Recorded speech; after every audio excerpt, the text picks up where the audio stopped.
Chapitre 8, partie 2. La lune était voilée par un nuage, et il faisait très sombre. Le vent, qui ne soufflait que par bouffées et rafales dans ce puits profond de construction, faisait vaciller la lumière de leurs bougies devant eux, jusqu'à ce qu'ils fussent arrivés à l'abri de l'amphithéâtre. Là, ils s'assirent et attendirent en silence. Londres bourdonnait solennellement aux alentours, mais la tranquillité de leur entourage immédiat n'était troublée que par le bruit des pas allant et venant sur le parquet du cabinet. « Voilà comme on marche toute la journée », dit Poule à voix basse, et aussi une bonne partie de la nuit. Les pas ne s'interrompent qu'à l'arrivée d'un nouvel échantillon venant de chez le pharmacien. Ah, il n'y a qu'une mauvaise conscience qui puisse être ainsi ennemie du repos. Oh monsieur, chacun de ces pas indique du sang traîtreusement versé. Mais attendez, ne faites pas de bruit. Rapprochez-vous un peu plus près. Rappelez-vous votre vieille amitié. Écoutez de tout votre cœur. Et dites-moi, est-ce là le pas du docteur ? La marche était légère, lente, irrégulière, avec un certain balancement. Elle était certainement bien différente de la démarche lourde et écrasante de Henry Jekyll. Utterson soupira. N'y a-t-il jamais eu autre chose que vous ayez remarqué ? Poole fit un signe affirmatif. Une fois, dit-il. Une fois je l'ai entendu sangloter. Sangloter ? Comment cela ? S'exclama l'avocat, sentant soudain un frisson d'horreur l'envahir. Sangloter comme une femme, ou comme une âme en peine, dit le maître d'hôtel.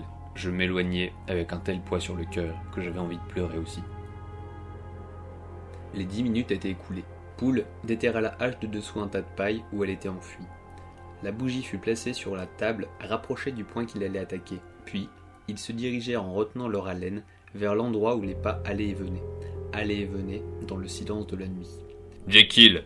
cria Utterson à voix haute. « Je demande à vous voir !» Il attendit un instant, mais nulle réponse ne se fit entendre. « Je vous préviens franchement, continua-t-il, que nous sommes alarmés. Nous avons des soupçons, il faut que je vous voie, et je vous verrai par n'importe quel moyen, de force ou de bonne amitié. » Utterson, dit alors la voix, au nom de Dieu, ayez pitié. Ah, cela n'est pas la voix de Jekyll, c'est celle de Hyde, s'écria Utterson. Abattons la porte, Poole. Poole balança la hache au-dessus de sa tête. Le coup retentit par toute la maison, et la porte s'ébranla sur ses gonds et sa serrure. Un cri perçant et lugubre, comme d'un animal affolé, sortit du cabinet. La hache fut de nouveau levée et abattue. Les panneaux furent brisés et l'encadrement rebondit. Poole s'y pria 4 fois. Mais le bois était dur et les ferrures solides. Ce ne fut qu'au 5e coup que la serrure éclata et que le restant de la porte tomba en dedans. Les assaillants, consternés par leur propre vacarme et le silence qui suivit, restèrent un peu en arrière et regardèrent. Ils virent la cabine éclairée par la lumière tranquille d'une lampe, un bon feu brillait et pétillait dans l'âtre.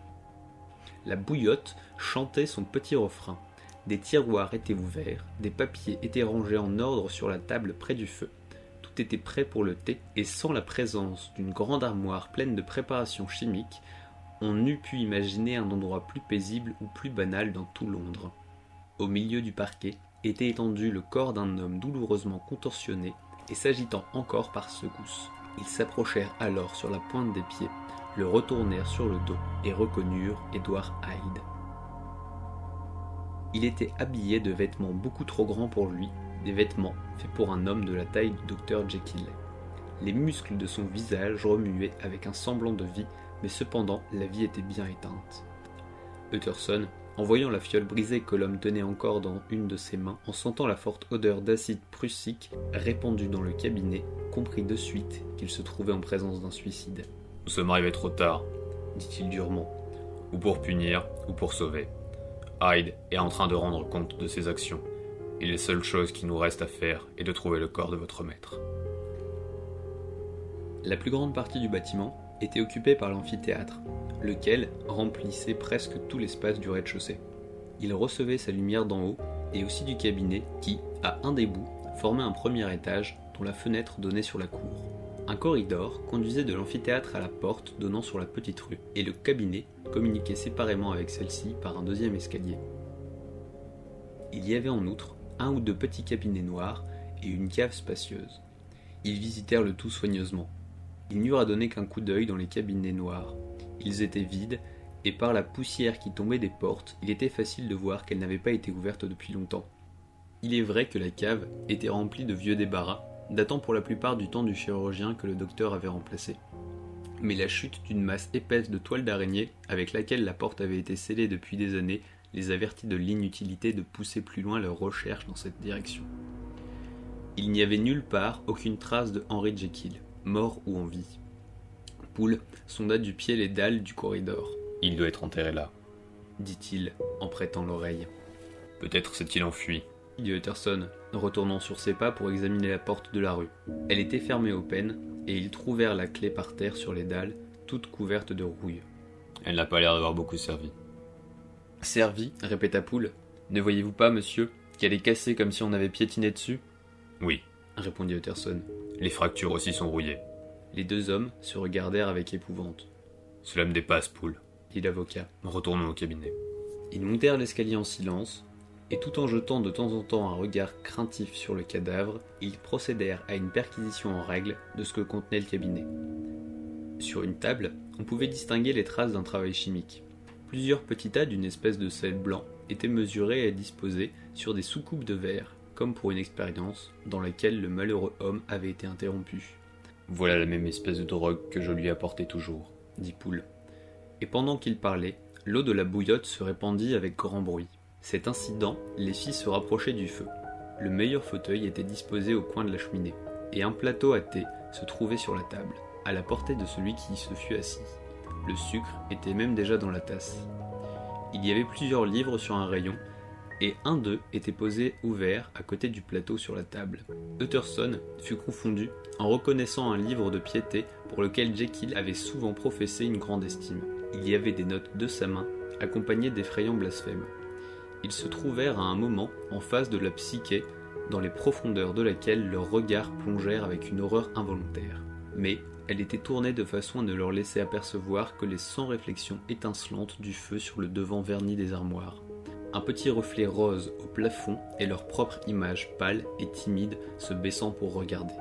« Cette glace a vu des choses étranges, monsieur, » dit Poole à voix basse. « Sûrement rien de plus étrange que sa présence ici, » répondit l'avocat sur le même ton. « Car pourquoi Jekyll ?» Il se surprit tressaillant à ce nom, mais surmontant cette faiblesse, il reprit. « À quoi cela pouvait-il servir à Jekyll ? Oui, on peut se le demander, » dit Poole. Ils se tournèrent alors vers la table où étaient rangés les papiers. Parmi eux se trouvait une grande enveloppe adressée de l'écriture du docteur à M. Utterson. L'avocat la décacheta et différents papiers qu'elle contenait tombèrent à terre. Le premier que l'avocat ramassa était un testament, rédigé dans les mêmes termes excentriques que celui qu'il avait rendu à son ami 6 mois auparavant. Mais à la place du nom de Edward Hyde, il lut avec stupéfaction celui de Gabriel John Utterson. Ses yeux se portèrent sur Poole, ensuite sur le papier qu'il avait dans les mains, et enfin sur le corps du malfaiteur mort étendu sur le tapis. « La tête me tourne, » dit-il. « Comment ? Il a été en pleine possession de tout ceci tous ces jours derniers. Il n'a aucune raison de m'aimer. Il a dû enrager de se voir dépossédé. Et il n'a pas détruit les documents ?» Il ramassa un autre papier. Ce n'était qu'un petit billet très court, écrit par le docteur, et daté en haut de page. « Oh, Poole, il était ici et vivant aujourd'hui. On ne peut avoir disposé de lui dans si peu de temps. Il n'est pas mort, il a dû fuir. Mais alors, pourquoi avoir fui? Et par quels moyens? Et s'il en est ainsi, peut-on s'aventurer à déclarer ce suicide? Oh, il faut de la prudence. Je prévois que nous pourrions encore impliquer votre maître dans quelque terrible affaire. »« Pourquoi ne lisez-vous pas ce billet, monsieur ?» remarqua Poole. « Parce que j'ai peur de le lire, » répliqua l'avocat solennellement. « Que Dieu fasse que mes craintes n'aient aucun fondement. » Alors, il rapprocha le papier de ses yeux et lut ce qui suit. « Mon cher Utterson, quand ceci vous tombera dans les mains, j'aurai disparu. Je n'ai pas la pénétration de prévoir dans quelles circonstances, mais mon instinct et tout ce qui se rapporte à ma situation sans nom me font pressentir que la fin est sûre et prochaine. Alors lisez d'abord la narration que Lanyon m'avait prévenu qu'il vous remettrait, et si vous voulez en savoir plus long, prenez connaissance de la confession de votre indigne et malheureux ami, Henry Jekyll. » « Y avait-il un troisième papier ?» demanda Utterson. « Oui, le voilà, » dit Poole, et il lui remit un paquet volumineux, cacheté en plusieurs endroits. L'avocat le mit dans sa poche. « Ne parlez pas de ces papiers, » dit-il. « Si votre maître a fui, ou s'il est mort, nous pouvons au moins sauver sa réputation. Il est maintenant 10 heures, il faut que j'aille chez moi pour lire ces documents tranquillement. Mais je serai de retour avant minuit, alors nous préviendrons la police. » Ils sortirent, fermant derrière eux la porte de l'amphithéâtre à clé, et Utterson, laissant de nouveau les domestiques assemblés dans le vestibule près du feu, prit le chemin de sa demeure pour y lire les deux narrations qui devaient expliquer ce mystère.